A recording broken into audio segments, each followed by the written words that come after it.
The triplets' screams sliced through the wedding music like glass shattering against marble. Guests froze. Heads turned. Champagne glasses paused midair.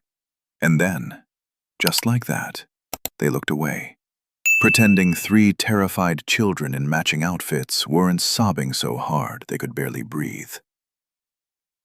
The Preston estate in Malibu had been transformed into a paradise of white roses and crystal chandeliers. Everything was perfect. Everything was expensive. Everything was controlled. Except for the three small children sitting on the pristine lawn, crying like their world had ended. The little girl clutched a crumpled photograph in her tiny hands. A picture of a woman with kind eyes and an exhausted smile. Her pink tulle dress was wrinkled from how tightly she'd been hugging herself. Her two brothers flanked her on either side, identical in their miniature tuxedos, their faces streaked with tears. "Mommy wouldn't leave us," the girl whispered, her voice breaking. "Something bad happened." A woman in a designer gown tisked loudly. "Where are their parents? This is ridiculous." "Probably some staff members' kids," another guest muttered. "They shouldn't even be here." The wedding planner appeared, her face tight with irritation. "You three need to quiet down right now. This is a $10 million wedding, not a daycare." The oldest boy looked up at her, his brown eyes swimming with fear. "But our mommy—" "I don't care," the planner snapped. "Your mother is probably fine. Children are always so dramatic." The youngest boy started crying harder. Everyone else took a step back. But Elias Ward took a step forward. The billionaire CEO of Ward Tech, the man whose face regularly graced the covers of Forbes and Fortune, had been standing near the champagne fountain, enduring small talk about market trends and investment portfolios. He'd attended this wedding out of involving, not interest. He didn't know the bride or groom well. He'd planned to stay for an hour, make his appearance, and leave. But now, looking at those three terrified children, he felt something fracture inside his chest, something he'd buried a long time ago. He knew that look, the way their small bodies trembled, the way their eyes darted around searching for someone to help them. Fear tipping into hopelessness, abandonment wrapping around them like a cold blanket. He'd worn that same expression 25 years ago, sitting in a police station at 8 years old, waiting for someone to tell him where his mother had gone. She'd disappeared during a storm. No one comforted him. No one cared. He'd been shuffled through the foster system, invisible and alone. Not today. Not on his watch. Elias crossed the lawn in long strides, his 6'3" frame cutting through the crowd. People looked aside instinctively. When you commanded boardrooms and built empires, you developed a presence that made even the wealthiest people nervous. He knelt on the grass, not caring that his $15,000 Tom Ford suit would be stained, and leveled his eyes with theirs. "What's wrong?" His voice was quiet but steady. "Safe." The little girl hiccuped, clutching the photograph tighter. "Our mommy. She went to help the bride fix her veil, and she never came back. She's been gone for so long." "How long?" "Almost an hour," the oldest boy whispered. "She said she'd be right back. She promised." Elias's jaw tightened. He turned to the wedding planner. "Has anyone checked on their mother?" The woman rolled her eyes. "We're busy, Mr. Ward. This is a wedding, not a missing persons case. Their mother is probably taking a break. These kids need to stop making a scene." "They're 4 years old." Elias's voice dropped to something dangerous. "And they're terrified." "Well, I can't just—" "Yes, you can." He stood, his tone making it clear this wasn't a request. "You're going to find her. Now." The planner's face paled. "Of course, Mr. Ward. Right away." Elias turned back to the children and extended his hands. Come with me. We're going to find your mom together. You're not alone. The triplets looked at each other, a silent conversation passing between them in that mysterious way siblings have. Then the little girl took his hand, her tiny fingers wrapped around two of his. Promise? She whispered. Promise. The boys grabbed his other hand and the hem of his jacket. They clung to him like he was a life raft in a storm. Elias lifted the youngest boy into his arms, while the other two held tight to his hands. As he led them through the estate, past judgmental stares and whispered comments, Elias felt their small bodies trembling against him. The little girl kept looking up at him with those hopeful, frightened eyes. What's your name? He asked her gently. Lily, she said. And that's Oliver, and that's Mason. I'm Elias, and we're going to find your mom, okay? Mason, the youngest, pressed his face into Elias's shoulder. You're really tall. I am. Are you strong? Strong enough. Good. Mason's voice was muffled. Because if something bad happened to Mommy, we need someone strong to help her. Elias's chest tightened. He gestured to his head of security, who appeared within seconds. Sweep the entire venue. Find their mother. Now. 3 minutes felt like 3 hours. Elias kept the triplets close, taking them to a quiet corner of the garden away from the staring guests. He sat on a stone bench, and they immediately crowded around him. Lily on one side, Oliver on the other, Mason still in his lap. Tell me about your mom, Elias said, trying to keep their minds occupied. Lily clutched her photograph tighter. She's the best mommy in the whole world. She works really hard. She makes us breakfast every day, even when she's tired. She reads us stories at night, Oliver added. And she always does the funny voices. Mason nodded solemnly. She says we're her favorite people ever. She sounds wonderful. She is. Lily's voice cracked. But she's been really sad lately. She tries to hide it, but I hear her crying sometimes at night. Elias's jaw clenched. Why is she sad? She lost her job, Oliver said quietly. And then she lost another job. She says it's hard to find good work. So she takes any job she can get. Lily continued. Even the ones that make her really tired. She worked at a restaurant, but they closed. Then she worked at a store, but they didn't pay her enough. Now she helps at weddings and parties. That's why we're here today, Mason whispered. She's helping to make everything pretty for the bride. The pieces clicked together in Elias's mind. Their mother was event staff. Overworked, underpaid, struggling to support 3 children. The kind of person the wealthy guests at this wedding wouldn't even see as human. How old are you 3? 4, they said in unison. And it's just you and your mum? Lily nodded. Our daddy left before we were born. Mummy says he wasn't ready to be a parent. But she says we don't need him, because we have her and we have each other. She's right about that. Oliver looked up at him with wide eyes. Are you a dad? No. Do you want to be a dad? The question caught Elias off guard. He'd built a tech empire worth billions. He'd been on the cover of Time magazine. He'd revolutionized artificial intelligence and machine learning. But fatherhood, that had never been part of his carefully constructed life. I never really thought about it, he admitted. You'd be a good dad, Mason said with absolute certainty. You came to help us when nobody else did. Before Elias could respond, his security chief appeared.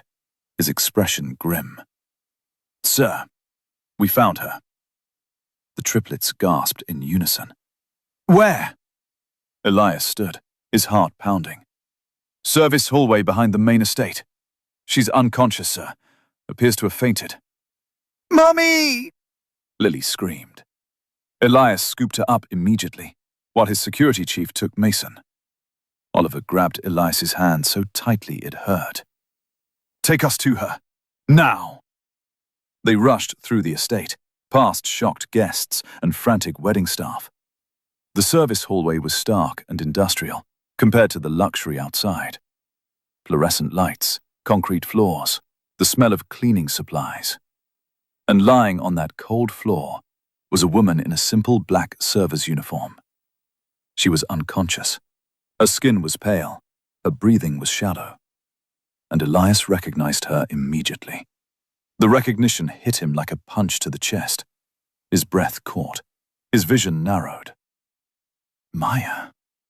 The triplets were already on their knees beside her, sobbing. Mummy, wake up! Please, Mummy!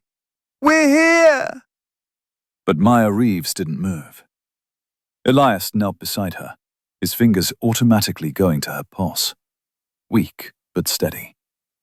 He gently brushed her dark hair away from her face, and the memories crashed over him. 4 years ago, a job interview at Ward Tech. She'd been applying for a position in his strategic planning department. He'd been personally conducting interviews that week, something he rarely did. And Maya Reeves had walked into his office and captivated him instantly. Not just because she was beautiful, though she was, but because she was brilliant, sharp. Her ideas about predictive analytics were innovative. Her presentation was flawless. She had exactly the kind of mind he needed on his team. He'd been ready to hire her on the spot. And then she'd vanished. She never showed up for the second interview, never returned calls, never sent an explanation. His HR department had marked her file as withdrew candidacy and moved on. But Elias hadn't been able to forget her. He'd wondered for months what happened. Had he said something wrong? Had she gotten a better offer? The mystery had bothered him more than he wanted to admit. And now she was here, unconscious on a service hallway floor, with 3 terrified children who called her Mommy. "Sir, we need to call an ambulance," his security chief said. "No!" Maya's eyes suddenly flew open, and she struggled to sit up. "No ambulance. Please, I can't afford." She swayed immediately, and Elias caught her before she could fall again. "Maya, it's okay. I've got you." Her eyes focused on his face, and he watched shock, recognition and fear flash across her features. "Mr. Ward?" Her voice was barely a whisper. "Mommy!" The triplets threw themselves at her, and she immediately wrapped her arms around them, despite her obvious weakness. "I'm okay, babies, I'm okay. I'm so sorry I scared you." "What happened?" Lily sobbed. "I just got a little dizzy. It's nothing." "It's not nothing." Elias's voice was firm. "You fainted. You need medical attention." "I don't need—" "Mom, you didn't eat breakfast again," Oliver said quietly. "Or dinner last night." Maya's face flushed with shame. "Oliver, don't." "Or lunch yesterday," Mason added. Elias's jaw clenched so hard it hurt. He looked at Maya, really looked at her, and saw what he'd missed in the chaos. She was too thin. Her cheekbones were too prominent. Her uniform hung loose on her frame. "When did you last have a full meal?" he asked quietly. Maya wouldn't meet his eyes. "The kids need to eat. I'm fine." "You're starving yourself to feed your children." "It's none of your business." "You just collapsed at my feet. That makes it my business." He turned to his security chief. "Call an ambulance." "No!" Maya tried to stand and immediately stumbled. Elias caught her again, this time not letting go. "Please, Mr. Ward, I can't afford an ambulance ride. I can't afford a hospital visit. I'll be fine, I just need to. You'll be fine. His voice was low, controlled fury. You just fainted from malnutrition. Your children are terrified, and you're worried about the cost of an ambulance. I don't have insurance, she whispered, her voice breaking. I lost it when I lost my last job. One emergency room visit could cost thousands. I can't. Her eyes filled with tears. I can't let my kids suffer, because I was stupid enough to skip a few meals. The triplets were clinging to her, crying quietly. Elias made a decision. I'm calling the ambulance, and I'm covering all costs. Don't argue. Mr. Ward. My name is Elias, and you're going to the hospital if I have to carry you there myself. Maya stared at him, tears streaming down her face. She looked like she wanted to argue. She looked like she wanted to run. But she also looked like she was at the absolute end of her strength. Why? She whispered. Why would you help us? Elias looked at the three small children pressed against their mother, the same children who'd been ignored by an entire wedding full of wealthy people, the same children he hadn't been able to walk away from. Because nobody helped me when I needed it, he said quietly, and I've regretted that lesson every day of my life. He pulled out his phone. This is Elias Ward. I need an ambulance at the Preston estate immediately, and I need you to charge everything to my personal account. Maya closed her eyes, fresh tears falling. Thank you, she breathed. The triplets looked up at Elias with something close to worship. And Elias Ward, billionaire CEO, man who'd sworn never to let anyone get close, felt his carefully constructed walls begin to crack. The ambulance arrived in 8 minutes. Elias stayed with them the entire time, crouched on that cold floor while Maya clung to her children and tried to hide how badly she was shaking. The triplets had calmed slightly now that their mother was awake, but they refused to let go of her. Lily kept one hand fisted in Maya's uniform, Oliver pressed against her side. Mason sat in her lap, his small face buried in her neck. I'm so sorry, Maya kept whispering to them. I'm so sorry. It's not your fault, Mommy, Lily said fiercely. You work too hard, that's all. You take care of us, Oliver added. Someone needs to take care of you. Out of the mouths of 4-year-olds, Elias thought. When the paramedics arrived, the triplets panicked. No, don't take her.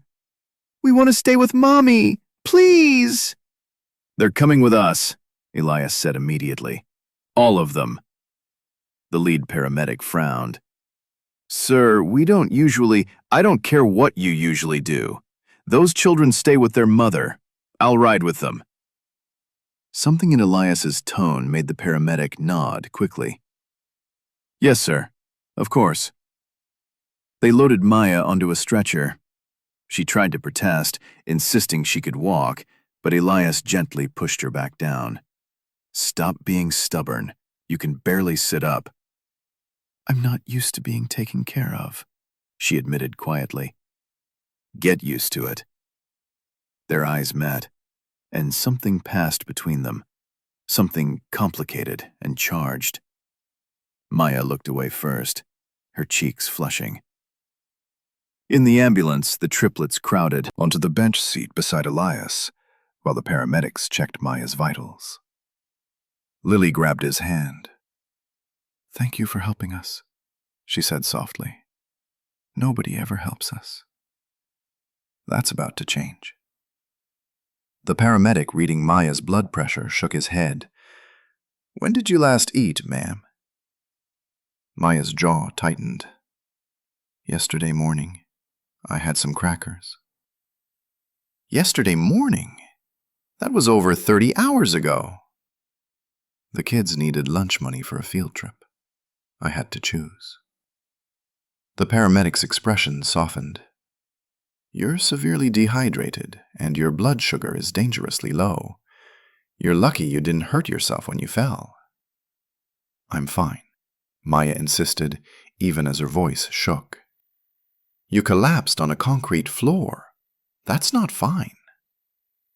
Elias watched the paramedic insert an IV into Maya's arm. She winced, but didn't complain.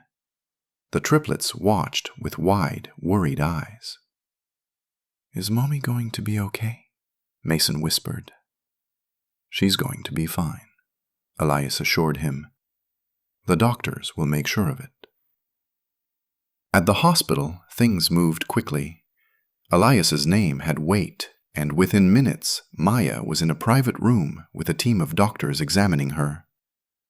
The triplets refused to leave her side, so the medical staff worked around them. Elias stood in the doorway, making calls. Cancel my afternoon meetings. All of them. But, Mr. Ward, you have the investor presentation at 3. Reschedule it. The board meeting at 5.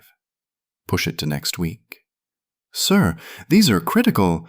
I'm aware. Reschedule them anyway. He hung up and turned to find Maya watching him from the hospital bed. The triplets had finally been coaxed into sitting on a nearby couch, exhausted from the emotional ordeal. Oliver and Mason had fallen asleep against each other. Lily was fighting to keep her eyes open. You don't have to stay, Maya said quietly. You've already done more than enough. I'm not leaving. Why? It was the second time she'd asked him that. Elias moved closer to her bed, keeping his voice low so he wouldn't wake the children. Do you remember interviewing at Ward Tech 4 years ago? Maya's eyes widened. You remember that? I remember everything about that interview. You presented a predictive analytics model that would have revolutionized our supply chain management. You were brilliant. Her cheeks flushed. I was nervous the entire time. You didn't show it. He paused. What happened? You disappeared after the first interview. We tried to contact you, but you never responded. Maya's expression crumbled. She looked away, blinking back tears. I found out I was pregnant, she whispered. 3 days before the second interview. Pregnant with triplets. Elias's breath caught. The father. Her voice hardened. He made it very clear he wanted nothing to do with me or the babies. He gave me money for an abortion and walked away. I was 24 years old, working an entry-level job, and suddenly facing single motherhood with 3 babies on the way. Maya, I couldn't go to that second interview. I couldn't take that job. I was about to become a single mother of triplets. What company wants that liability? I'd need maternity leave, flexible hours, probably time off for complications. So I withdrew. I didn't explain because I was ashamed and terrified, and I couldn't bear to hear someone else tell me I'd ruined my life. The pain in her voice cut through him. You didn't ruin your life. You made an incredibly brave choice. A brave choice that left me broke and desperate. She gestured weakly at the hospital room. Look at me. I'm a cautionary tale. You're a mother who's been fighting alone for 4 years. That's not a cautionary tale. That's heroic. Maya laughed bitterly. Heroic mothers don't collapse from starvation while their children watch. Heroic mothers do whatever it takes to keep their children fed and safe, even if it destroys them. Their eyes locked. Maya's filled with tears again. I'm so tired, she whispered. I'm so tired of fighting, of failing, of watching my kids suffer because I can't give them what they need. Then stop fighting alone. Before Maya could respond, a doctor entered with a chart. "Ms. Reeves, I have your test results." Maya tensed. "How bad is it?" The doctor's expression was kind but serious. "You're severely malnourished and dehydrated. Your electrolytes are dangerously imbalanced. You're anemic, and your blood work suggests you've been in this state for quite some time." "Define quite some time," Maya said quietly. "At least 6 months, possibly longer." Elias's hands clenched into fists. "I'm prescribing iron supplements, a comprehensive vitamin regimen, and I want you on a structured meal plan. You need to be eating at least 3 full meals a day, plus snacks. Your body is in starvation mode." "I understand. I also want to talk about your living situation. Do you have stable housing?" Maya's face paled. "Yes, we have an apartment." "Heat? Running water? Sufficient food?" The pause was too long. "We have heat and water," Maya finally said. "Food is... we manage." The doctor made notes. "I'm going to have a social worker come speak with you." "No!" Maya sat up straighter, despite her obvious weakness. "No social workers, please. My children are clean, clothed, loved, and cared for. We're struggling financially, but I would never put them at risk. Ms. Reeves, I'm their mother. I'm doing my best. Don't take them from me because I skipped a few meals." The terror in her voice was visceral. Elias stepped forward. "The children are well cared for," he said firmly. "Their mother is exhausted from working multiple jobs to support them. This is an economic issue, not a neglect issue." The doctor studied him. "And you are?" "Elias Ward. I'm a friend of the family." Maya shot him a startled look, but didn't contradict him. The doctor nodded slowly. "I see. Well, Ms. Reeves, I'm still recommending you speak with our financial services department. They can connect you with resources, food assistance, housing support, job training programs. "I don't need job training.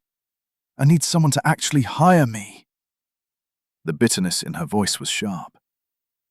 Elias made a decision in that moment, one he'd probably regret, one that would complicate his carefully organized life. But looking at Maya, brilliant, broken Maya, who'd sacrificed everything for her children, he couldn't walk away. Not again. "I'd like to speak with Ms. Reeves privately for a moment," he told the doctor. The doctor nodded and left. Maya immediately looked at him with suspicion. "What are you doing?" "Fixing a mistake I made 4 years ago." "What?" Elias pulled a chair close to her bed and sat down, making sure his voice wouldn't wake the sleeping triplets. "I should have hired you 4 years ago. I should have fought to find out why you withdrew. I should have done better." He paused. "Let me do better now."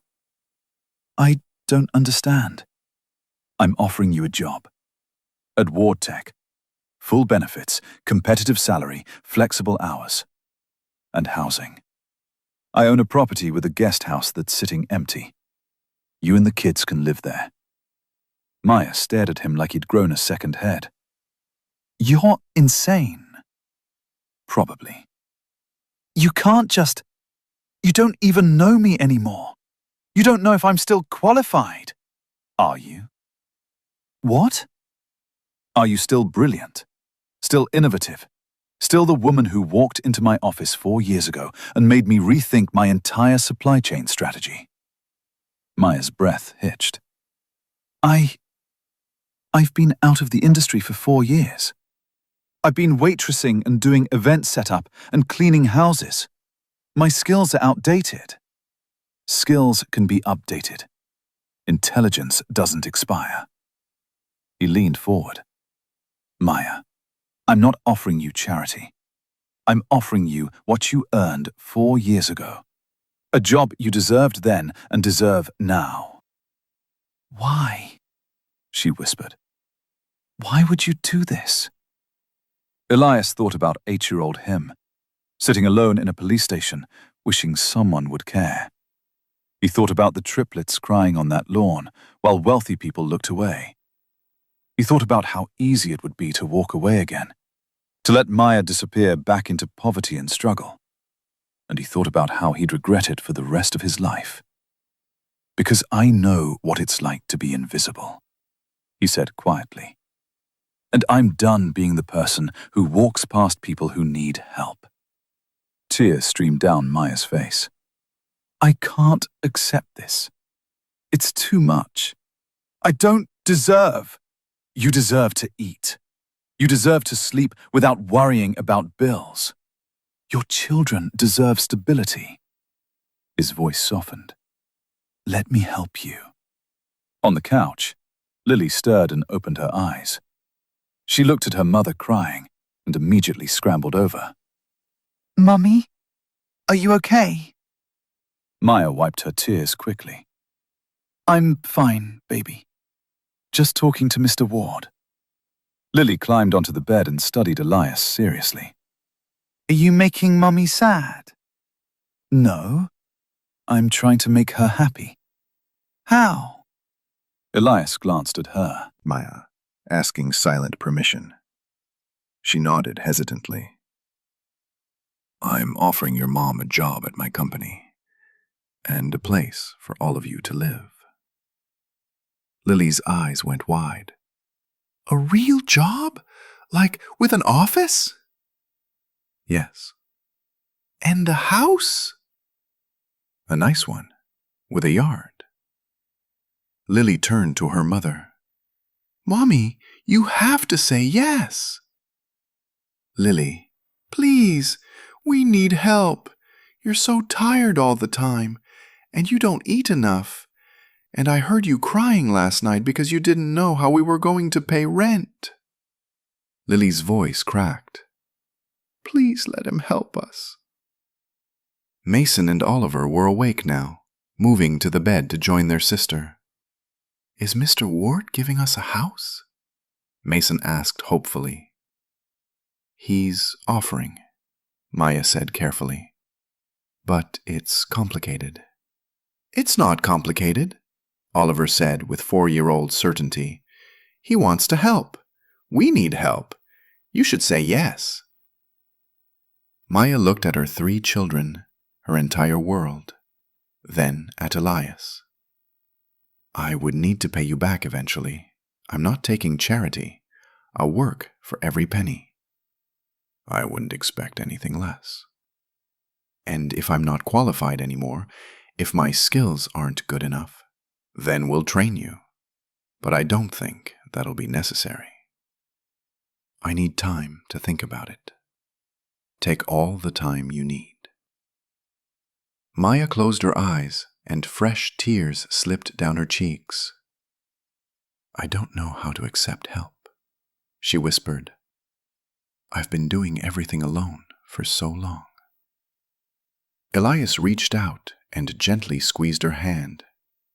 Then it's time to learn. Maya was released from the hospital 6 hours later with a bag full of prescriptions, a meal plan, and stern instructions to rest. She ignored most of it immediately. I need to get back to work, she insisted as Elias led them to his car. I was supposed to work the rest of the wedding. They'll dock my pay. The wedding is over, and your pay is handled. What do you mean, handled? I spoke with the event company. You're on paid medical leave. Maya stopped walking. You did what? I explained that you collapsed due to a medical emergency and that you'll need recovery time. They were very understanding. Understanding? Or intimidated by a billionaire throwing his weight around? Elias smiled slightly. Does it matter? Yes, I can't lose this job. I need every hour I can get. Maya. He turned to face her fully. You collapsed from starvation.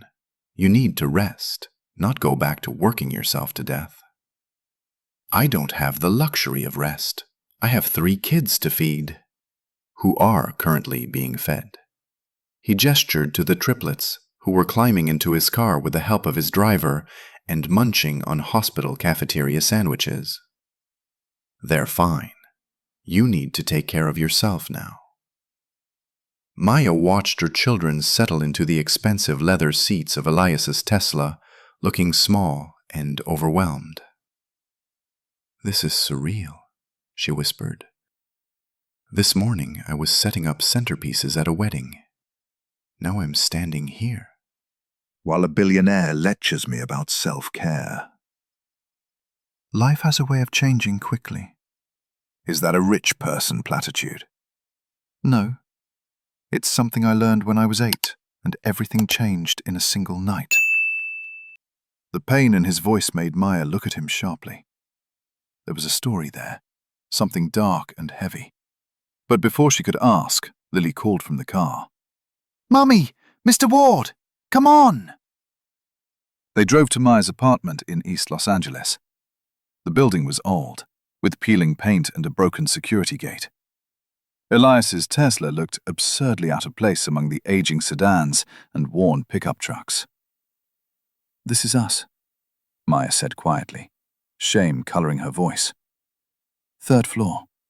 The elevator doesn't work." "I'll carry Lily," Elias offered. "You don't have to." But Lily had already launched herself at him, and Elias caught her easily, settling her on his hip. "Lead the way." The climb to the 3rd floor was slow.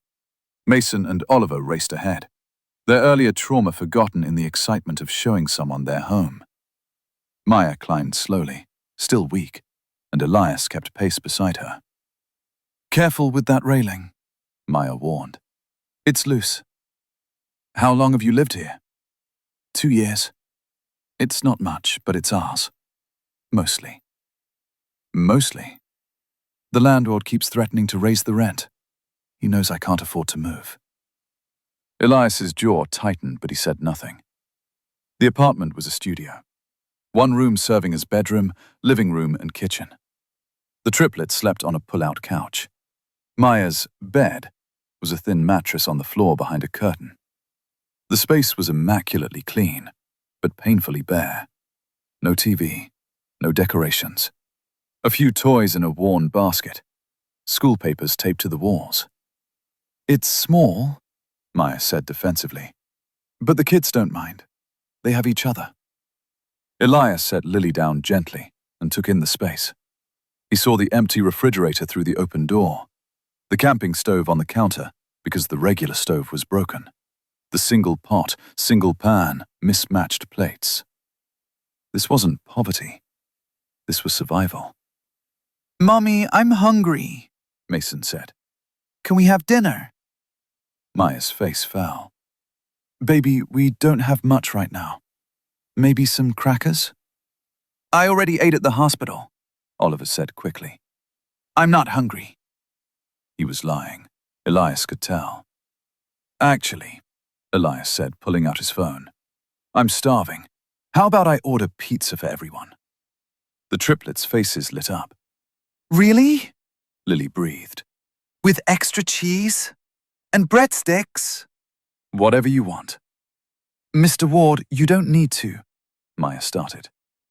"I'm ordering it for me," Elias interrupted smoothly. "But I always order too much. You'd be helping me out by sharing." It was a polite fiction, and they both knew it. But Maya was too tired and too hungry to argue. 20 minutes later, they sat on the floor around 3 large pizzas, 2 orders of breadsticks, and a salad Elias had insisted on. The triplets ate like they hadn't seen food in days, which, Elias realized with a sick feeling, might be partially true. Maya picked at a slice, clearly trying to pace herself despite her hunger. "You need to eat more than that," Elias said quietly. "I'm working up to it. My stomach's not used to food."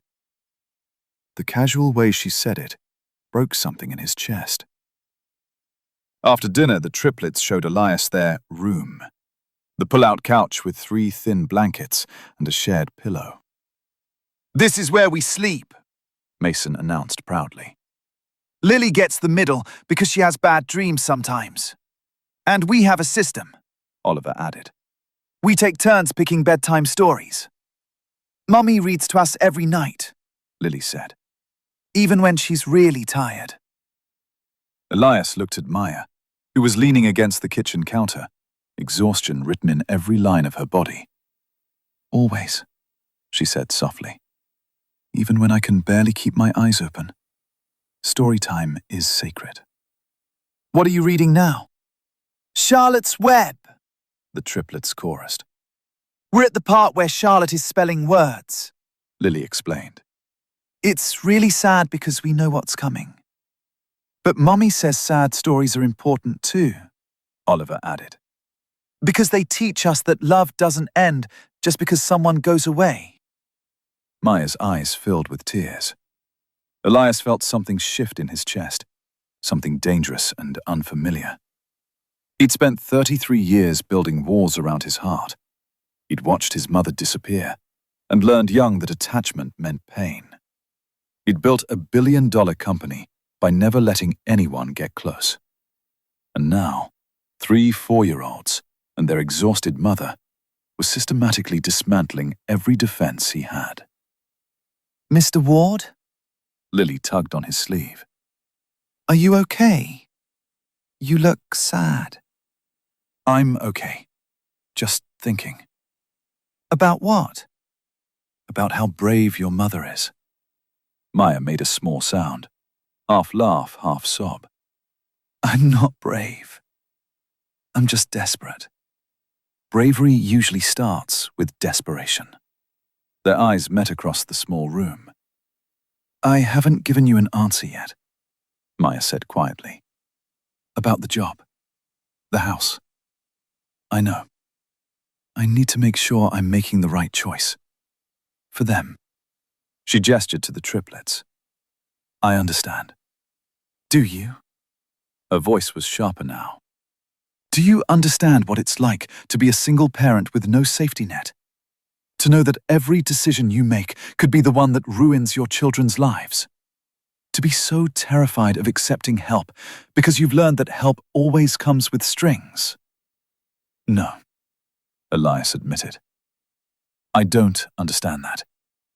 But I understand what it's like to be 8 years old and invisible. To need help and have everyone look away." Maya's expression softened. "What happened when you were 8? My mother disappeared during a storm. Child Services put me in foster care. I spent 10 years being shuffled between homes where I was, at best, tolerated, and at worst treated like a burden." He paused. "I learned early that I couldn't rely on anyone, so I didn't. I put myself through college, built my company from nothing, and swore I'd never need anyone again." And now you're offering to rescue a stranger and her children. You're not a stranger. You're a brilliant woman who deserves better than what life has given her. And those kids deserve to feel safe. Lily, who'd been listening with wide eyes, suddenly walked over and hugged Elias's leg. "I'm sorry people were mean to you when you were little," she said seriously. "That wasn't fair." Elias's throat tightened. He knelt down to her level. "Thank you, Lily." "Do you still miss your mommy?" "Every day." "We'll share our mommy with you," Mason offered generously. "She has enough love for everybody." Maya laughed through her tears. "That's very sweet, Mason, but I don't think—" "I think that's the best offer I've had in years," Elias said quietly, his eyes still on Maya. The moment stretched between them, charged and complicated. Oliver yawned hugely, breaking the tension. "I'm sleepy," he announced.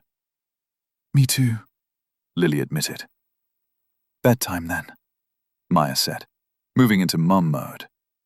"Teeth brushed, pajamas on. Let's go." "Can Mr. Ward stay for story time?" Mason asked hopefully. He probably needs to get home. I'd like to stay, Elias heard himself say. If that's okay. Maya studied him for a long moment, then nodded. Okay. 20 minutes later, they were all squeezed onto and around the pull-out couch. The triplets were in their pajamas, teeth brushed, hair combed. Maya sat with the book, while Elias sat nearby, feeling like he'd stepped into an alternate reality. Maya read with different voices for each character. She did Wilbur as young and hopeful, Charlotte as wise and kind, Templeton as sarcastic and funny. The triplets laughed and gasped and asked questions, and Elias felt something he hadn't felt in 25 years, like he was part of something, like he belonged. When the chapter ended and the triplets were drifting off, Maya tucked them in with practiced efficiency. Kisses on foreheads, blankets adjusted, whispered, "I love yous." She moved to the kitchen area, where Elias waited. "Thank you for staying," she said quietly. "They needed the normalcy after today's trauma. I think I needed it too." Really? The billionaire CEO needed to sit on a lumpy couch and listen to a children's book? More than I realized. Maya leaned against the counter, studying him in the dim light. "I'm going to say yes," she said finally. "To the job, the house, all of it." Elias's heart jumped. "Yeah?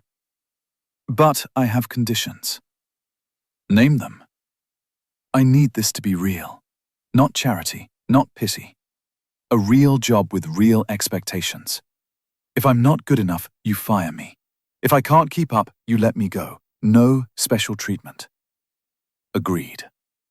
"And I pay rent on the guest house. Market rate." "Absolutely not. The house is part of the benefits package. Half of market rate then. Non-negotiable." Elias smiled slightly. "You're very stubborn." "I'm a single mother. Stubborn is a requirement." "Fine. Half of market rate. And if this doesn't work out, if the Job isn't right, or the situation gets complicated, I walk away with no hard feelings. My kids can't get attached to a situation that might disappear. It won't disappear. You don't know that. Yes, I do. He moved closer. Maya, I don't do things halfway. If I'm offering you this, I'm committed to making it work, for you and for your kids. Why? She whispered. Why does this matter to you so much? Because when I saw those 3 kids crying at that wedding, I saw myself. And when I found you collapsed on that floor, I saw what happens when people give up everything for the ones they love. He paused. And maybe because I've spent 33 years alone, and I'm tired of it. The confession hung in the air between them. Maya's breath caught. Elias, You don't have to say anything. I'm not asking for anything beyond what I've offered. A job, a home, stability for your family. His voice softened. But if I'm being completely honest, I haven't been able to stop thinking about you for 4 years.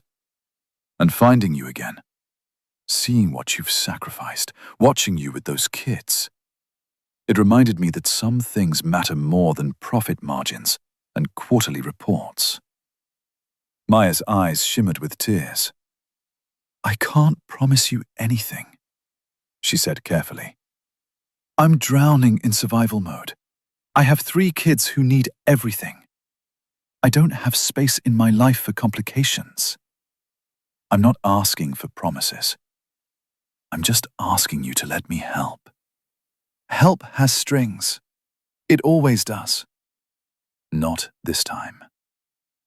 They stood in the dim kitchen of Maya's tiny apartment, the sounds of the triplets' soft breathing filling the space. Outside, sirens wailed. Life continued. But in this moment, something was shifting. When do we start? Maya asked finally. Monday. I'll have my assistant coordinate everything. Moving logistics, paperwork, getting you set up. The guest house is furnished, so you won't need to worry about furniture. Just bring your personal items. I don't have many personal items. Then we'll get you some. Elias, I know, no charity. But kids need school supplies and winter coats. And that's not charity, that's common sense. Maya smiled despite herself. You're very pushy. I'm determined. There's a difference. She walked him to the door, moving quietly so she wouldn't wake the triplets. Thank you, she said softly. For today. For everything. I don't know how to adequately express. You don't need to express anything. Just show up Monday, ready to work. I will. Elias paused at the door, looking back at the small apartment, at the sleeping children on the pull-out couch, at Maya standing in the dim light, looking exhausted and hopeful and terrified all at once. This is going to work, he said quietly. I promise. Don't make promises you can't keep. I only make promises I can keep. You left before he could say anything else. Before he could admit that somewhere between finding those crying children and sitting through story time, his entire carefully controlled life had tilted on its axis. And he wasn't sure he wanted it to tilt back. Monday morning arrived with a moving truck and a minor miracle. Elias had arranged everything with military precision. Professional movers, packing supplies, a cleaning crew for the old apartment. By noon, Maya and the triplets were standing in the guest house on Elias's property in Pacific Palisades, staring at their new home with stunned expressions. This is bigger than our entire building, Maya whispered. The guest house was modest by Pacific Palisades standards. 2 bedrooms, 2 bathrooms, open concept living area, full kitchen. But to Maya and the triplets, it might as well have been a palace. The kids' room is down the hall, Elias said, watching their reactions carefully. I wasn't sure about decorating, so I left it neutral. You can change anything you want. The triplets had already taken off, their excited voices echoing through the house. Mummy, there are 2 beds and a toy box. And the bathroom has a shower and a bath. Maya pressed her hand to her mouth, tears streaming down her face. Hey, Elias said gently, touching her shoulder. Talk to me. This is too much. This is insane. I can't. She gestured helplessly at the beautiful space. How am I supposed to pay you back for this? You're going to work for me, remember? Starting tomorrow. At what salary? Because there's no way a normal salary covers this kind of housing. Maya. He turned her to face him. Stop calculating. Stop panicking. This is real. You're safe here. Your kids are safe here. Let yourself believe that. I've never been safe, she whispered. I don't know how to feel safe. The confession broke something in Elias. He'd known poverty, known instability, but he'd been alone. He'd only been responsible for himself. Maya had been carrying this weight, while caring for 3 small humans who depended on her for everything. Then learn, he said gently. Starting now. The triplets came thundering back, dragging Maya by the hands. You have to see our room. It's so big. We each get our own bed. Maya let herself be pulled along, and Elias followed. The kids' room had 3 twin beds, a shared dresser, built-in shelves, and large windows overlooking the garden. The movers had already unloaded the triplets' few belongings: toys, books, clothes that looked worn but clean. Can we really stay here? Lily asked, suddenly uncertain. Forever. For as long as you need, Elias assured her. What if Mummy loses her job again? The fear in her voice gutted him. These kids had learned too young that stability was temporary. Your mom has a permanent position at my company now. That means she's not going anywhere unless she chooses to. Promise? Mason asked. Promise. The triplets exchanged glances. That silent sibling communication again. And then, simultaneously, launched themselves at Elias. He caught them awkwardly, 3 small bodies clinging to him with desperate gratitude. Thank you. Lily whispered against his chest. Thank you for saving Mommy. Oliver added. Thank you for being nice to us. Mason finished. Elias looked over their heads at Maya, who was crying openly now. Their eyes met, and something passed between them. Something profound and terrifying. This was no longer just about helping someone in need. This was becoming something else entirely. The next morning, Maya reported to Ward Tech headquarters in Century City. Elias had arranged for childcare, a vetted, kind woman named Patricia, who would watch the triplets in the main house during work hours. They'll be fine, Elias assured Maya as she hovered anxiously. Patricia raised 4 kids of her own. The triplets will love her. I've never left them with anyone before. Not really. I know, but they're safe, and you'll be 10 minutes away if they need you. Maya nodded, steeling herself. She looked different today, wearing one of the professional outfits Elias had delivered. Navy blazer, cream blouse, tailored pants.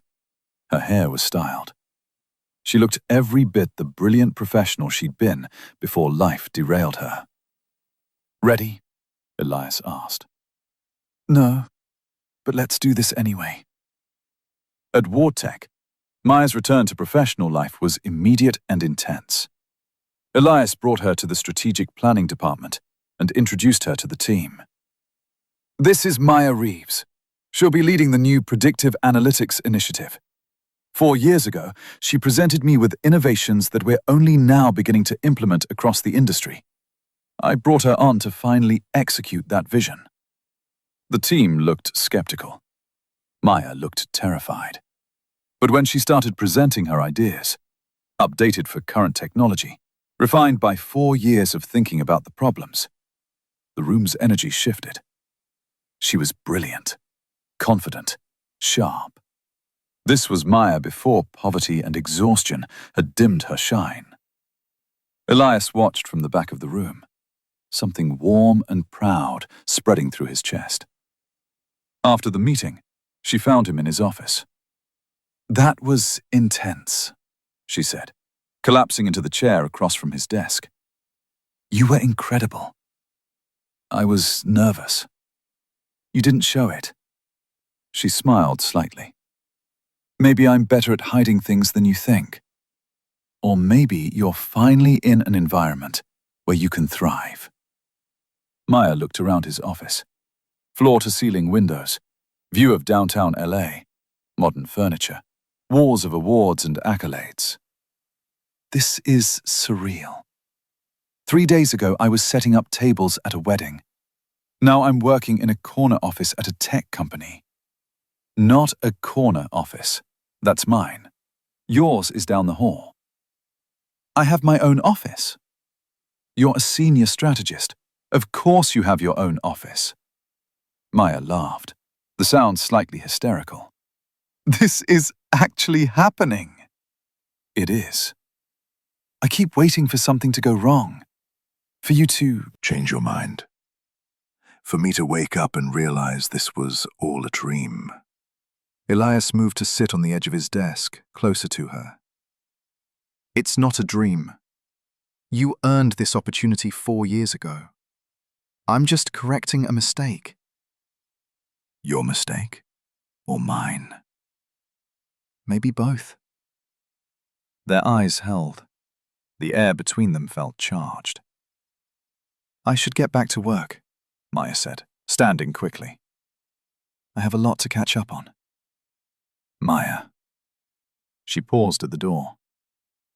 You belong here, he said quietly. I know you don't believe that yet, but you do. She didn't respond, but the look she gave him was soft and complicated before she left. The weeks that followed established a new rhythm. Maya threw herself into work with fierce dedication, determined to prove she deserved the opportunity. She arrived early, stayed late, and produced work that reminded Elias why he'd wanted to hire her in the first place. The triplets thrived. Patricia adored them. They made friends in the neighborhood. They attended a good local school. For the first time in their young lives, they had stability. And Elias found himself increasingly involved in their lives. It started small. He'd check in on Patricia and the kids during lunch breaks. He'd stop by the guest house after work to see how everyone's day went. He'd join them for dinner occasionally, pizza nights and taco nights, and the simple meals Maya was relearning to cook now that she had food and time. He taught Mason about computers. He helped Lily with reading. He played catch with Oliver in the garden. And he talked with Maya, late at night on the patio after the kids were asleep, discussing work and life, and the strange turns fate could take. "I never expected this," Maya admitted one evening. They were sitting outside, sharing a bottle of wine, the Californian night air warm around them. Expected what? Any of this? Stability? Happiness? You? Elias's heart jumped. Me? You confuse me. She turned to look at him. You're this powerful, wealthy man who could have anyone and anything. But you're spending your evenings playing catch with 4-year-olds and discussing chapter books. Maybe that's what I needed. Is it? I built an empire, Elias said slowly. I achieved every professional goal I set. I have more money than I could spend in 10 lifetimes. But I was alone, completely alone, and I didn't even realize how much that was costing me, until I saw 3 kids crying at a wedding and felt something crack open in my chest. Maya's expression softened. They've gotten attached to you. You know that, right? I know. Is that okay? Because if this is temporary, if you're going to get bored of playing house and move on, I need to know now, before they get hurt.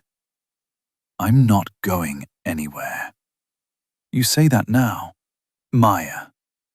He shifted closer. I'm not going anywhere.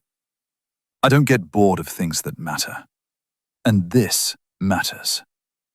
Why? It was the question she kept asking, and he kept trying to answer honestly.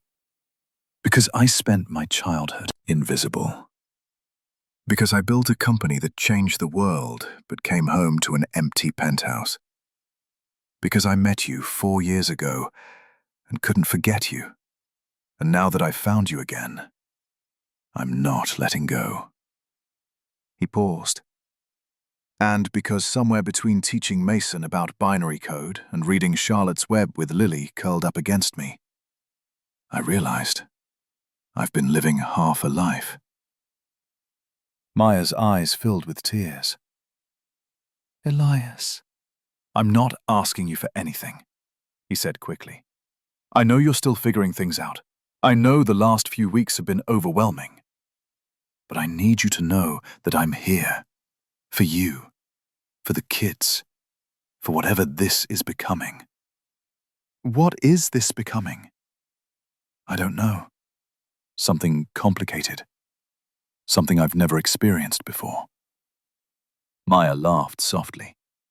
The billionaire who has everything doesn't know what this is. I have everything except what matters. Until now.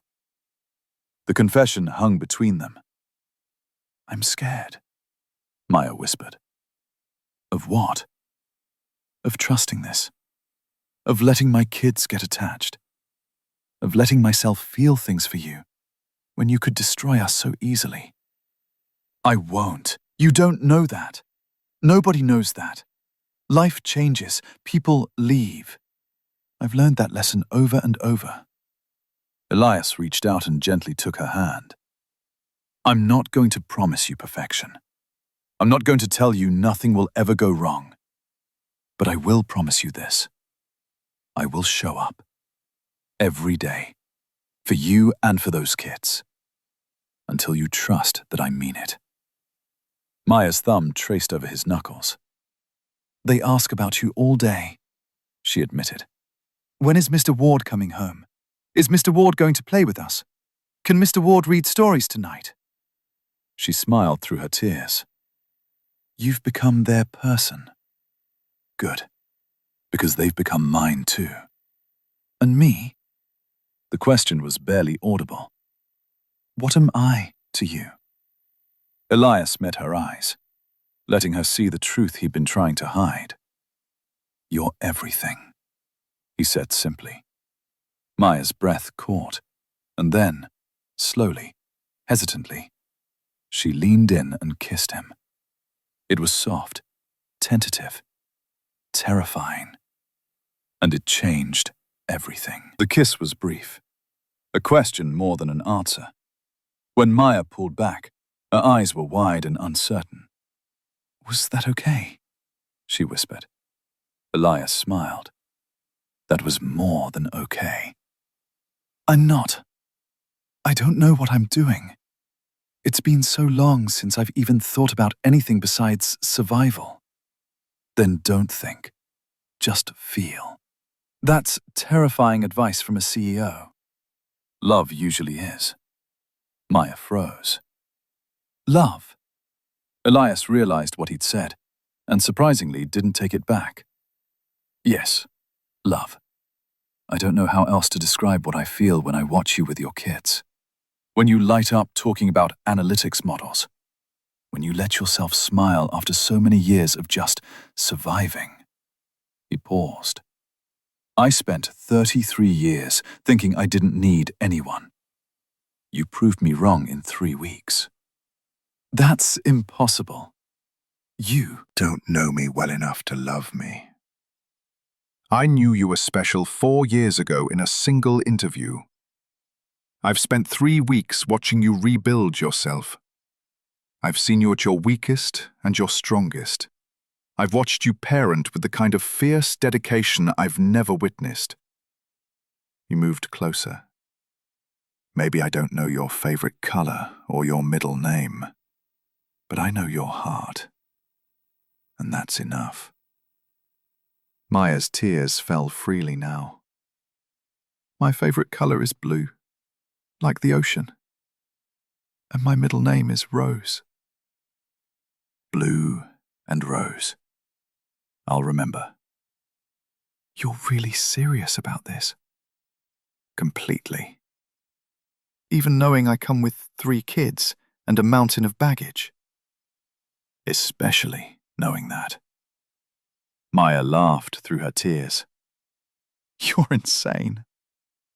Probably. But I'm also right. She kissed him again, less tentative this time. More certain. When they broke apart, she was smiling.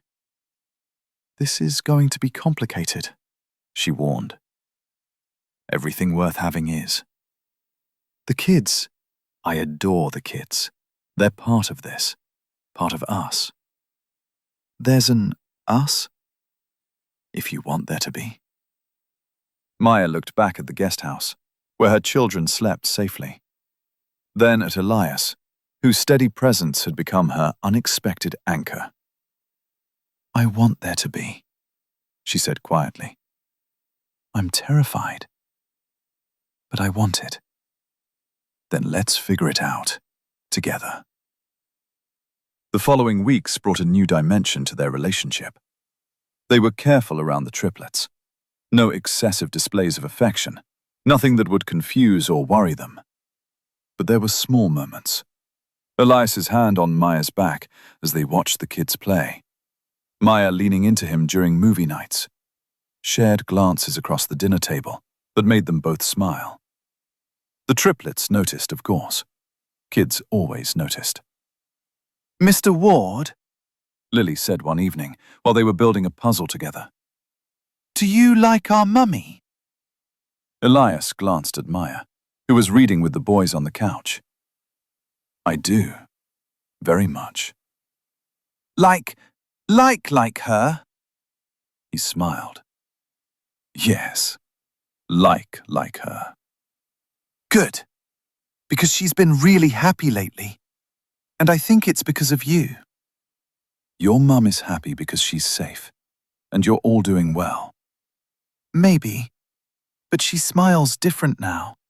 Like when you're around, she forgets to be worried.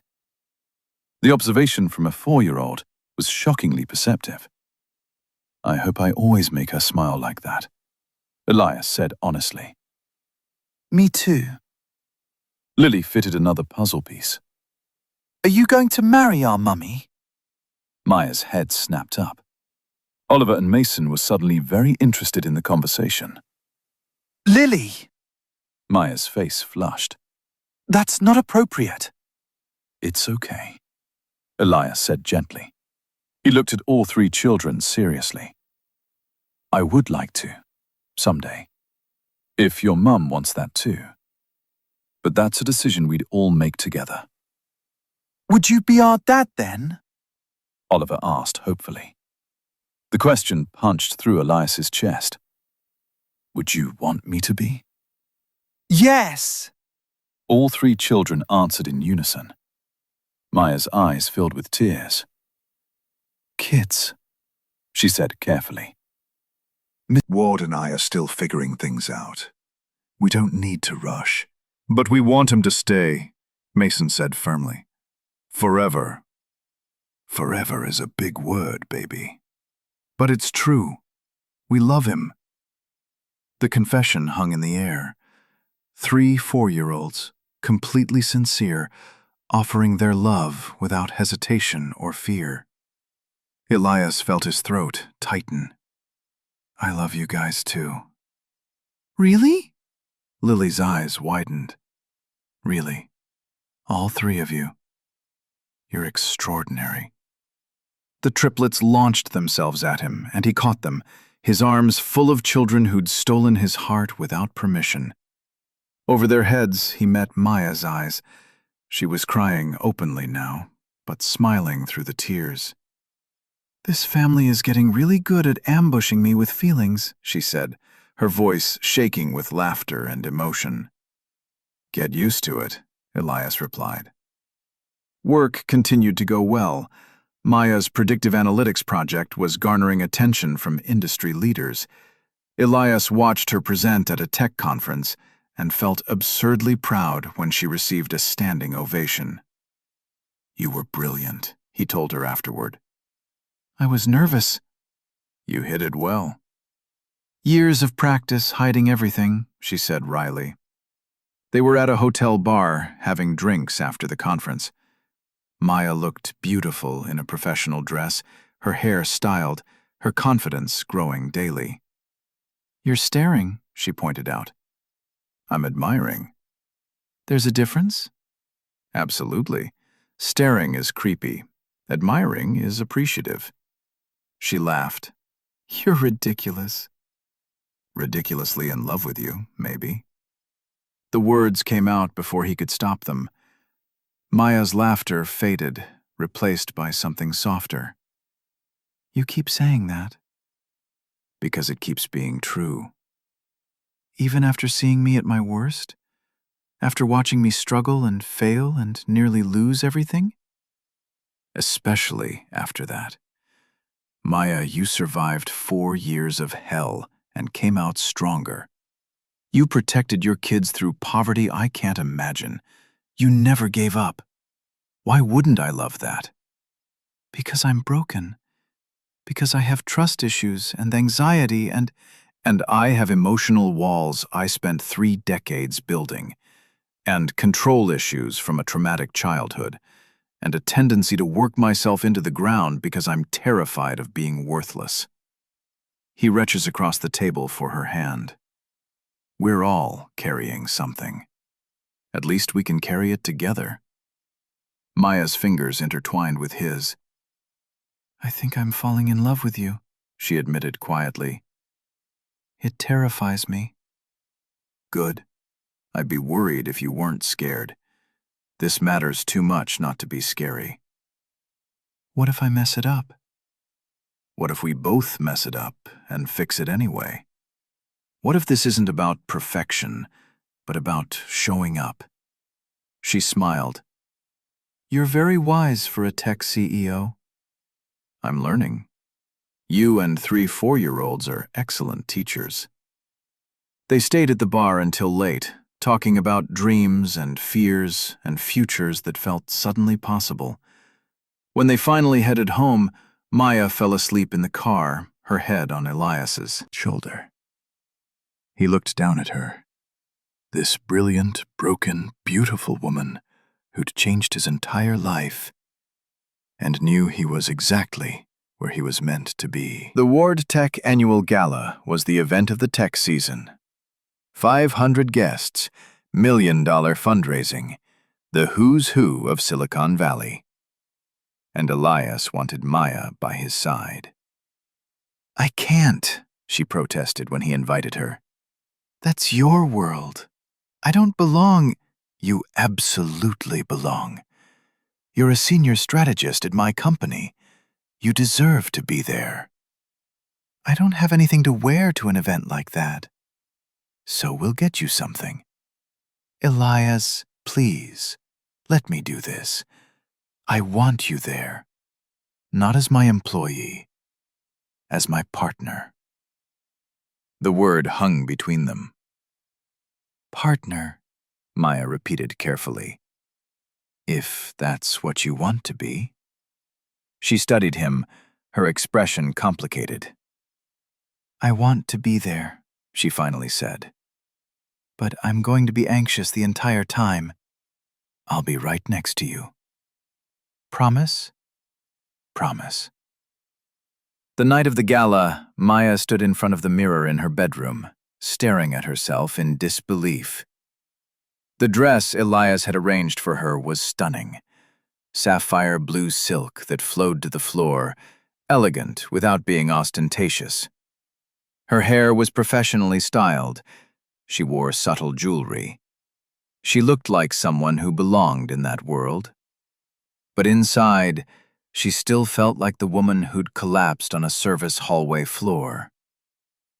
Mommy, you look like a princess, Lily gasped from the doorway. Maya turned to find all 3 triplets staring at her with wide eyes. You're so pretty, Mason breathed. Are you going to dance? Oliver asked. Maybe, if Mr. Ward asks me. He'll ask you, Lily said with confidence. He looks at you like princes look at princesses in our movies. Maya laughed despite her nerves. That's very sweet, baby. Patricia appeared behind the triplets. You all need to let your mom finish getting ready, and you 3 have bedtime soon. But we want to see Mr. Ward in his fancy suit, Mason protested. I'm sure he'll show you before they leave. Now come on, bath time. The triplets groaned but obeyed, throwing their mother kisses as they left. 20 minutes later, Elias knocked on the guest house door. When Maya opened it, his expression made her breath catch. You're stunning, he said simply. You clean up pretty well yourself. He did. The tuxedo was perfectly tailored, making his already impressive frame even more striking. But it was the way he looked at her, like she was the only person in the world, that made her knees weak. The kids wanted to see you before we left, Maya said. They found the triplets in their room, fresh from baths and in their pajamas. Mr. Ward, they chorused. You look so handsome. Thank you. You 3 look pretty great yourselves. We're going to stay up and wait for you to come back, Lily announced. No, you're going to sleep like good kids, Maya corrected. Gently. Patricia will be here if you need anything. But what if we have bad dreams? Then Patricia will help. She's excellent at chasing away nightmares. Not as good as you and Mr. Ward, Oliver said. Elias knelt down to their level. How about this? I promise when we get back, no matter how late, we'll check on you. Deal? Deal. Maya felt her heart constrict. This man who'd been alone for 33 years was making bedtime promises to her children like it was the most natural thing in the world. They said goodnight and headed to Elias's car. You're good with them, Maya said as they drove. They make it easy. Not all adults would. Most people see kids as obligations. You see them as people. They are people. Extraordinary ones. At the gala, Maya's anxiety spiked immediately. The ballroom was magnificent.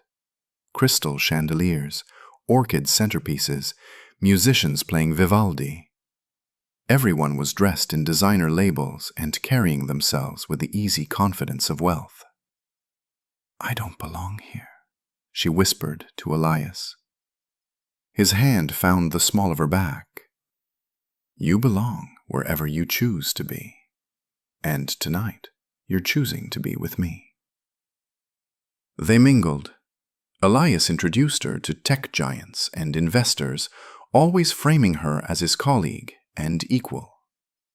Maya found herself falling into the rhythm of conversation, discussing AI ethics with a Stanford professor, debating data privacy with a civil rights lawyer, explaining her analytics work to curious CEOs. You're in your element, Elias murmured during a quiet moment. I am, aren't I? Maya sounded surprised. I forgot what this felt like. Being intellectually challenged, talking about ideas instead of just surviving. This is who you're meant to be. Maybe, with your help. No, you did this yourself. I just gave you the space. When dinner was served, they sat at Elias's table with other Ward Tech executives. Maya held her own in conversations about tech trends and market forecasts. She was brilliant and articulate, and Elias watched everyone recognize what he'd known from the beginning. She was exceptional. After dinner, the music shifted to something slower. Couples moved to the dance floor. Elias stood and offered his hand. Dance with me? Maya's anxiety flared. I haven't danced in years. I'll step on your feet. I'll risk it. On the dance floor, Elias pulled her close. Maya's hands rested on his shoulders while his found her waist. They moved together awkwardly at first, then found a rhythm. Thank you, Maya said quietly, for bringing me here, for making me feel like I belong. You do belong. You always have. I still can't believe this is real sometimes, that I'm here with you, that my kids are safe and happy, that I get to work in a job I love. Her eyes filled with tears. After so many years of drowning, I forgot what breathing felt like. Maya, I need to tell you something. She took a deep breath. I'm falling in love with you. Actually, I think I've already fallen. And it terrifies me because I don't trust happiness. I keep waiting for it to be taken away. Elias's hands tightened on her waist. I fell in love with you 4 years ago in a job interview. I've just been waiting for you to catch up. 4 years ago? She laughed through her tears. We talked for an hour. Sometimes an hour is enough. You walked into my office and challenged every assumption I had about predictive analytics. You were confident and brilliant and completely unintimidated by me. I'd never met anyone like you. I was intimidated. I just hid it well. Then we're both good at hiding. He brushed a tear from her cheek. I love you, Maya Rose Reeves. I love your strength, and your stubbornness, and the way you parent those kids with everything you have. I love that you fight for what matters and refuse to settle for less than you deserve. I love you. Maya kissed him right there on the dance floor, in front of 500 people, not caring who saw. When they broke apart, she was smiling through her tears. I love you too. Even though you're crazy, and you've completely turned my life upside down. Best kind of love is the crazy kind. They danced until late, lost in each other, building something neither of them had expected, but both desperately needed. The weeks following the gala brought a shift in their relationship. They stopped pretending this was casual or temporary. They stopped second-guessing every moment. Instead, they leaned in. Elias moved between the main house and the guest house seamlessly. Some nights he'd have dinner with Maya and the kids, then return to his space. Other nights he'd fall asleep on Maya's couch after movie marathons. They were building something organic, not rushed, but undeniably real. The triplets thrived on the stability. They started calling Elias by his first name instead of Mr. Ward. They saved their artwork for him. They asked his opinion on important matters, like which superhero was strongest, and whether dinosaurs could beat dragons in a fight. You know they see you as a father figure, Maya said one evening. They were sitting on her patio after the kids had gone to bed, sharing wine and comfortable silence. I know. Does that scare you? Terrify me, but in a good way. Maya smiled. A good way? I never thought I'd have this. A family. People who care if I come home. Kids who run to hug me when I walk through the door. He paused. I spent so long alone that I forgot how much I was missing. They love you. Completely. You know that, right? I love them too. All three of them. They're extraordinary. They are, but they're also a lot of work. Late nights, early mornings, school projects and meltdowns and sibling fights. Maya looked at him carefully. This isn't a romantic idea of family. This is the messy, exhausting reality. I know, and I want it anyway. Why? Because mess and exhaustion with people you love beats perfection alone. Maya's eyes filled with tears. You always know exactly what to say. I spent 33 years observing people, figuring out what makes them tick. It's a useful skill. It's more than that. You're emotionally intelligent in ways most men aren't. I had to learn. Nobody taught me. But after my childhood, I knew I never wanted anyone to feel invisible the way I did. So I learned to see people. Really see them. Maya leaned into him, and Elias wrapped his arm around her. What happens next? She asked quietly. What do you want to happen? I want this. I want us. I want you in my kids' lives permanently. But I'm scared of moving too fast. Then we move at whatever pace feels right. There's no timeline. You're sure? Because society has expectations, and the kids are already attached. Maya, I don't care about society's expectations. I care about you, about them, about building something that works for us, whatever that looks like. She kissed him softly. How did I get so lucky? I think we're both lucky. And maybe we're both finally ready to believe we deserve good things. As summer arrived, they settled into an even deeper rhythm. Elias taught Mason about coding, showing him basic programming concepts through games. Mason took to it immediately, his young mind fascinated by how computers thought. He helped Lily with her reading, celebrating when she finished her first chapter book alone. She bloomed under his attention, growing more confident every day. He played sports with Oliver, who had endless energy and needed someone to keep up with him. They kicked soccer balls and threw baseballs until sunset, and he fell more deeply in love with Maya. She transformed over the months. The exhaustion had faded. A smile came easily now. She laughed often. Her work at WardTech was garnering industry recognition. She'd been featured in tech magazines and invited to speak at conferences.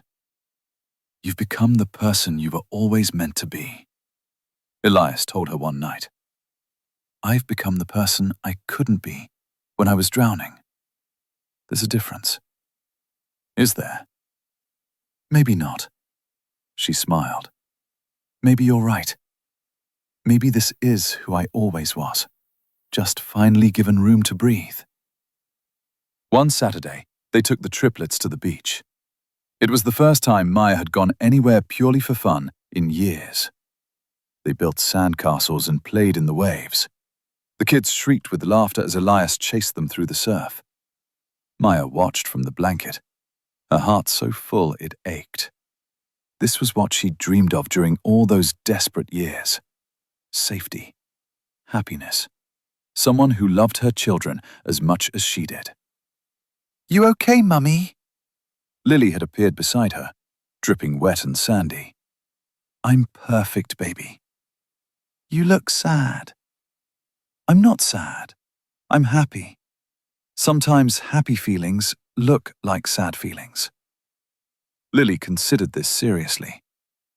"Because you remember when we weren't happy?" "Yes, because I remember, and It makes me grateful for now. I like now better." Me too. Lily hugged her, getting sand everywhere. "I love you, Mommy. I love you too, baby girl. So much." Elias joined them, carrying Mason on his shoulders and Oliver under his arm. Both boys were giggling uncontrollably. "Help!" Elias said dramatically. "I've been captured by sea monsters." "Save him, Mommy!" Mason shouted. Maya stood and pretended to fight off the monsters while Elias played along. They collapsed in a laughing heap on the blanket, all 5 of them tangled together. And for the first time in years, maybe ever, Maya felt completely, utterly at peace. But peace, Maya was learning, made room for old fears to surface. It started with small things. A work project that stressed her out more than it should. A bill that made her anxious, even though she could afford it now. Moments where she'd wake up at 3 a.m., convinced this was all temporary. "What's wrong?" Elias asked one evening when he found her crying in the kitchen after the kids were asleep. "Nothing. Everything.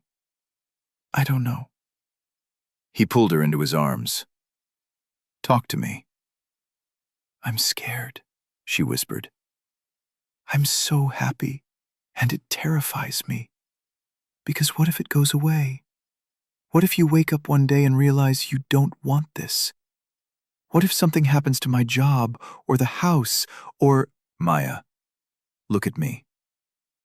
She met his eyes, tears streaming down her face.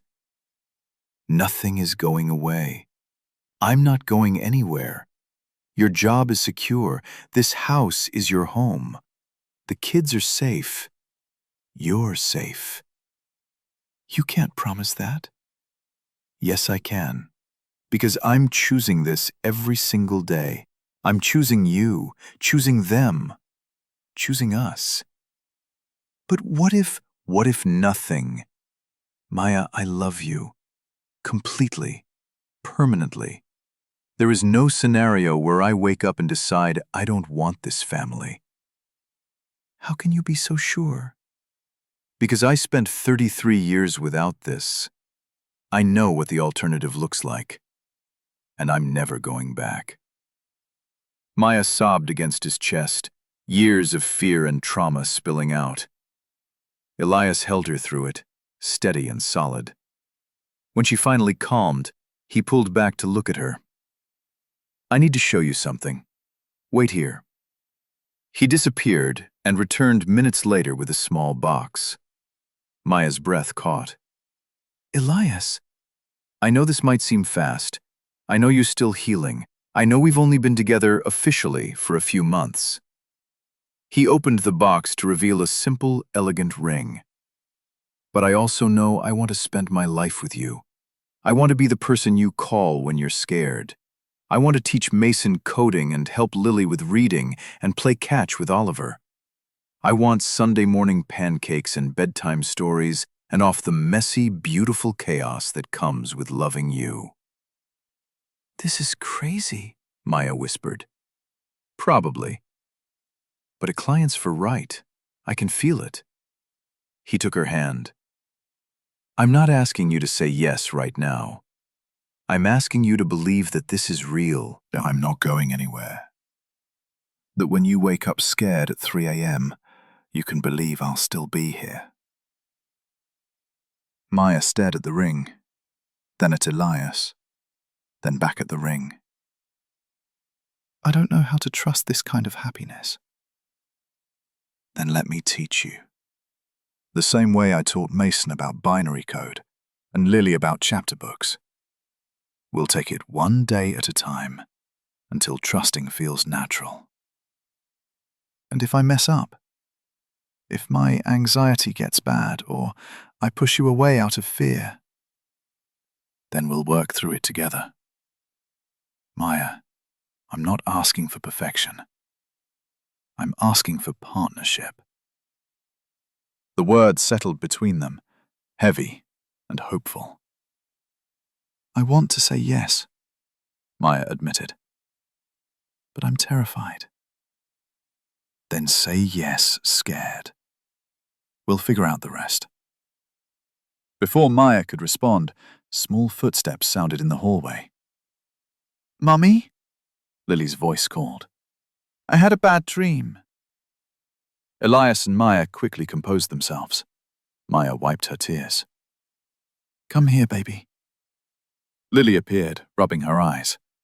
Then she saw the open ring box, and her eyes went wide. Is that a ring? Maya and Elias exchanged glances. Yes, Elias said carefully. I was asking your mum a very important question. Are you asking her to marry you? Yes. Is that okay with you? Lily's face lit up. She turned and shouted down the hall. Mason! Oliver! Come quick! Lily, it's late, Maya started, but the boys were already running into the kitchen, sleepy and confused. What's wrong? Mason asked. Nothing's wrong, Lily said excitedly. Elias is asking Mommy to marry him. The boy's eyes went huge. Really? Oliver breathed. Really, Elias confirmed. What did Mommy say? Mason asked. I haven't answered yet, Maya said, looking at her 3 children with tears in her eyes. This is a big decision. It affects all of us. Say yes, Lily urged. We love Elias, Oliver added. We want him to be our dad, for real, Mason finished. Maya's throat tightened. She looked at Elias, who was watching her with such open love, it made her heart ache. Are you sure? She whispered to him. 3 kids, all the baggage, all the complications. I've never been more sure of anything. Even when I wake you up at 3 a.m. freaking out.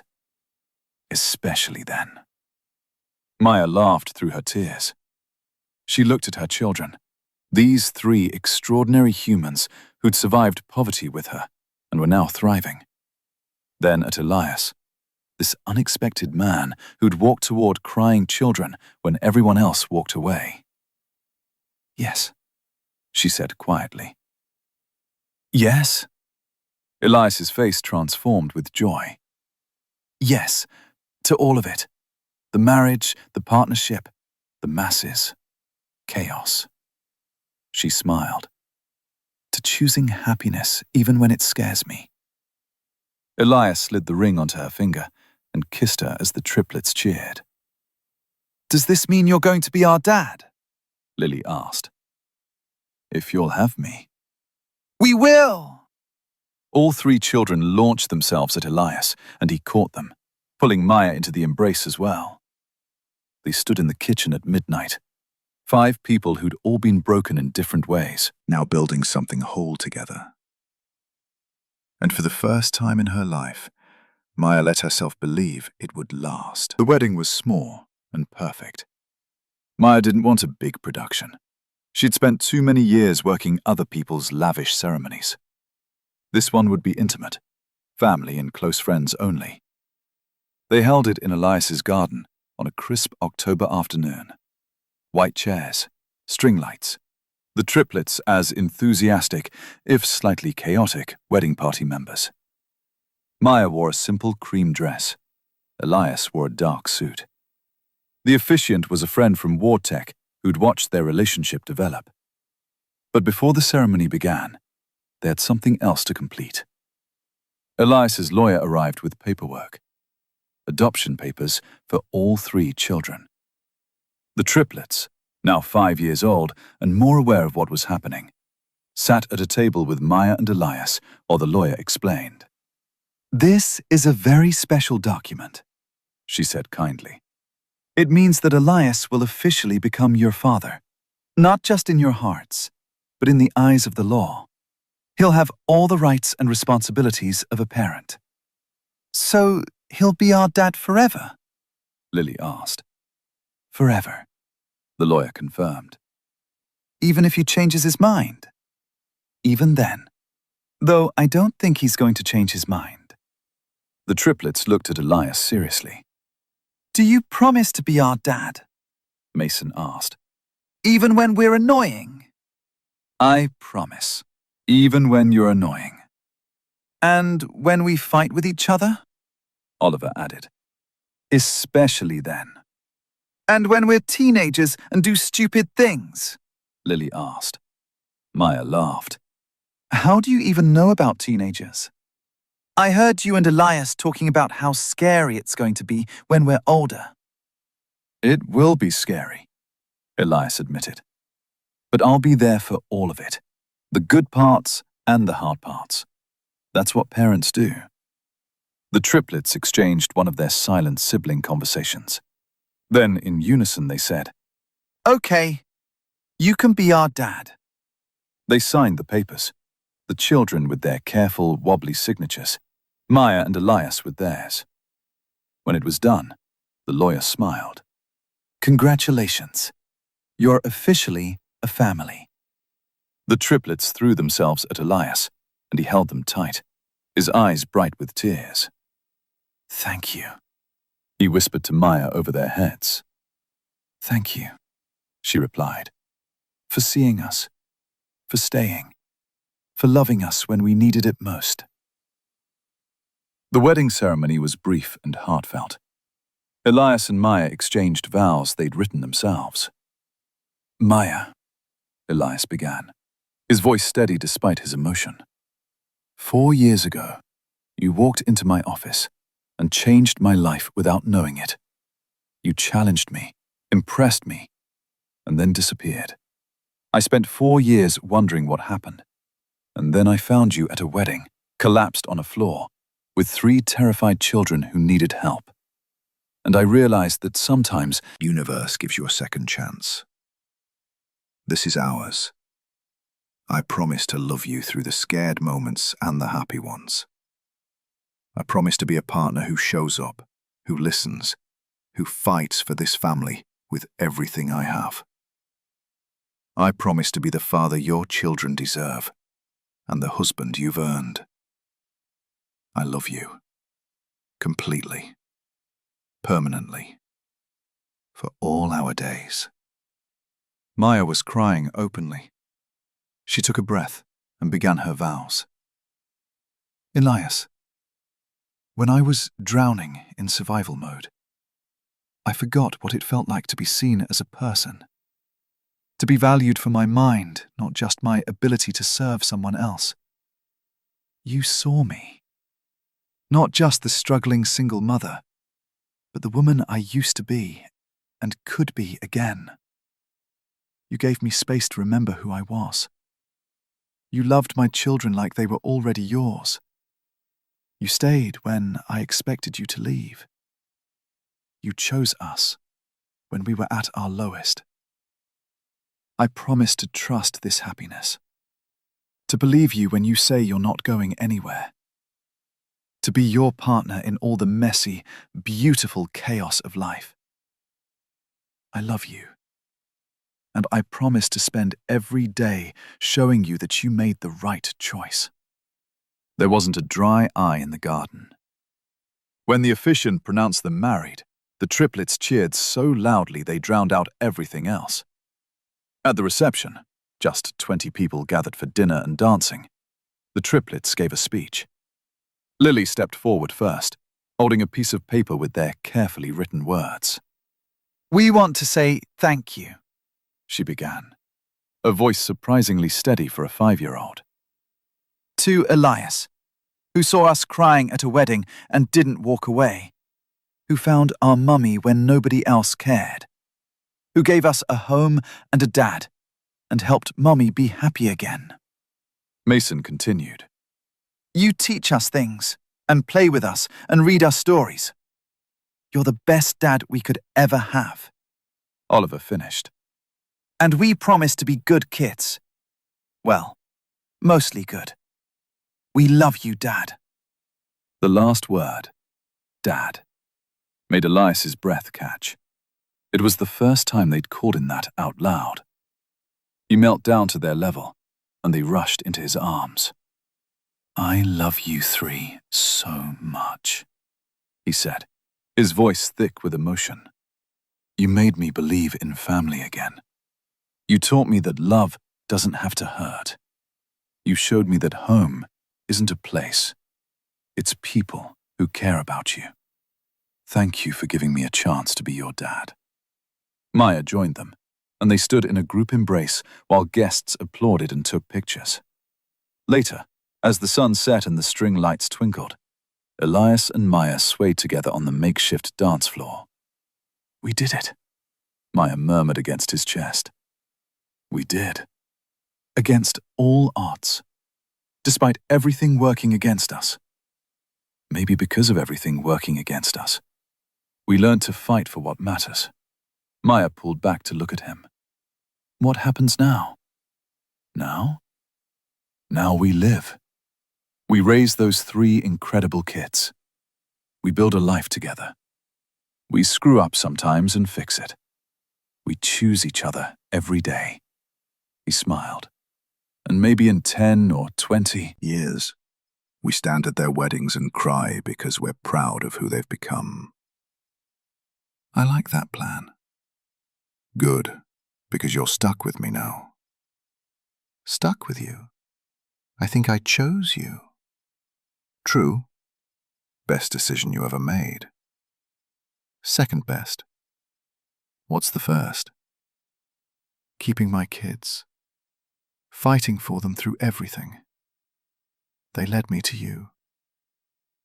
Elias kissed her softly. Then I owe them everything. They danced until the triplets, exhausted from excitement, fell asleep on chairs pushed together. Elias carried them one by one to the main house, tucking them into the bedroom they'd claimed as their own. Good night, Dad, Mason mumbled, half asleep. Good night, son. The word felt perfect. Later, lying in bed with Maya, Elias reflected on the journey that had brought them here. A wedding where 3 children cried, a mother collapsing from starvation, a man who'd sworn never to need anyone, learning to love again. Broken pieces finding each other and building something whole. What are you thinking about? Maya asked sleepily. How grateful I am. For everything. For you. Even the hard parts. Especially the hard parts. They taught us what we were capable of. Maya curled into him. I never thought I'd have this. A partner. A complete family. Happiness that doesn't feel temporary. Is it still scary? Terrifying. But I'm learning to be scared and happy at the same time. That's called being human. Then I guess I'm finally learning to be human again. They fell asleep tangled together, the sounds of their children breathing peacefully down the hall. 2 years later, Elias Ward stood in the Ward Tech auditorium, preparing to give his keynote address to 1,000 attendees. But first, he had something more important to do. Before I begin, he said to the audience, I want to introduce some people who changed my life. He gestured to the front row, where Maya sat with their 3 children, now 7 years old and full of confidence. This is my family. My wife, Maya, who leads our predictive analytics division and is changing how the industry thinks about data. And our children, Lily, Mason, and Oliver, who teach me every day what really matters. The triplets waved enthusiastically at the crowd. 3 years ago, I met these kids at a wedding. They were crying because their mother had collapsed. Everyone else walked away. But something made me stop. Something made me help. And that decision changed everything. He looked at Maya, who was crying and smiling simultaneously. I spent 33 years building a company and thinking that was enough. But it wasn't, because success without people to share it with is just numbers on a screen. What matters, what really matters, is showing up for the people you love. Being there in the hard moments, choosing family, even when it's complicated. He paused, letting his words sink in. So, before I talk about quarterly projections and market strategies, I wanted to say This. If you get a chance to help someone, take it. If you see someone struggling, don't look away. Because that one decision might change their life. And it might change yours too. The audience gave him a standing ovation. After the speech, the triplets rushed backstage. Dad, that was so cool, Oliver shouted. You talked about us, Lily added. Everyone clapped, Mason finished. Elias scooped them up, all 3, even though they were getting bigger, and spun them around. I'm proud of you guys, he said. You're the best thing that ever happened to me. Maya joined them, wrapping her arms around the group. We're proud of you too, she said, for being exactly who you are. They stood backstage at a tech conference, a billionaire CEO, a brilliant strategist, and 3 children who'd survived poverty. Now a family in every sense that mattered. The world outside continued spinning. Deals were made. Companies rose and fell. Life went on. But for Elias Ward and his family, this moment was everything. Because sometimes happiness isn't found in boardrooms or balance sheets. Sometimes it's found when you kneel down to help 3 crying children and decide not to walk away. Sometimes it's built one decision at a time, choosing love over loneliness, connection over isolation, family over solitude. And sometimes the best second chances come from unexpected places, like a wedding where everything went wrong, and 3 small voices that changed everything.